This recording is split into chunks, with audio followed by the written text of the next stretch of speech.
Men called me the Spider long before I came to Westeros. As a young thief in Pentos, I seemed to have 8 hands, each dipped into a stranger's pocket. But the other thieves didn't appreciate my skill, and they had size and strength that I couldn't match. When they discovered why, I was beaten and told that a eunuch boy doesn't belong in the streets, but in the brothels, as any slaver would know. I managed to escape them, and took to sleeping in the sewers by day and prowling the rooftops by night. Barely one step ahead of starvation, much less slavery. Then I met Illyrio Mapatis. He was a Braavo who lived by his sword, but his mind was sharper than his blade. I proposed an arrangement. I would spy on lesser thieves and steal their takings.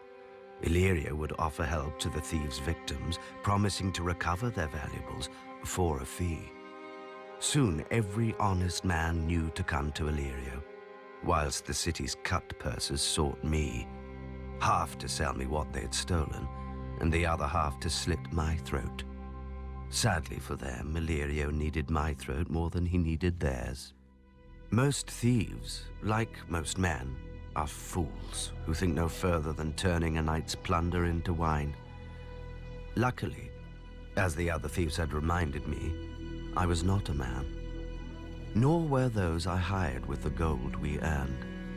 I chose the smallest orphan boys and girls, the ones who were as quick and quiet as me, and taught them to climb walls and slip down chimneys. My little birds left the shiny trinkets for common thieves, and instead stole letters, ledgers, and charts. Secrets are worth far more than silver or sapphires. Later, I taught my little birds to read the letters themselves and leave them where they lay, so no one would know of our intrusion. Illyrio and I grew so rich that Illyrio wed a princess of Pentos, whilst whispers of my talents reached the ears of a very anxious king across the narrow sea, who did not trust his son, nor his wife, nor his hand. Nor should he have, as I told him once I arrived and raised more little birds.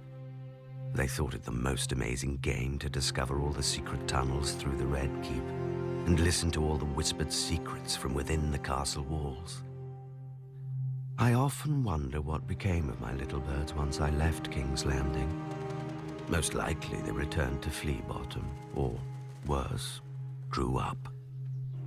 One day I'll hear their song again. Until then, well, the world never lacks for orphans.